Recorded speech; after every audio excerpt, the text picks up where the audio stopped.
in a world of complexity, one of the biggest problems we face as we try to create strategy for the future, as we try to innovate for the future, are the unknown unknowns, namely the uncertainty.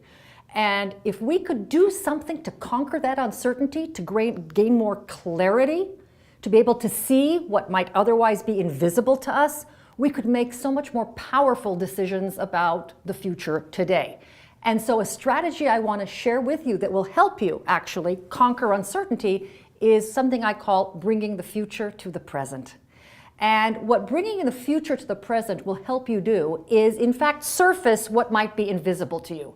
And if you can see things that are invisible, you can make decisions that are more informed. One of the ways to bring the future to the present is to visit the future. Now, what does it mean? How can you visit the future? There is a writer of science fiction by the name of William Gibson. And in one of his pieces, he has written that the future is already here. It's just not evenly distributed.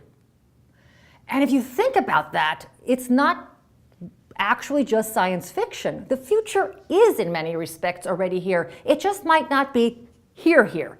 And if it's not evenly distributed, it means maybe you could go visit and find it. So I'll share with you a concrete example of how a company went to visit its own future to solve a very complex problem. And the name of the company is Novartis. It's a pharmaceutical company. And they developed a drug for heart disease. Patients who come to the hospital diagnosed with heart disease have to begin using the drug, but they must continue using the drug even after they are discharged. The problem that Novartis was facing was that they had no way of tracking people after they leave the hospital. When you're discharged from a hospital as a patient, nobody's following you. Now, how to solve that problem? You can spend a lot of money trying to invent that, but they just didn't even know where to begin. So they asked themselves an interesting question. Maybe that future is already here. Maybe there already is a tracking system someplace. It's just not in our world, and maybe we can go and find it.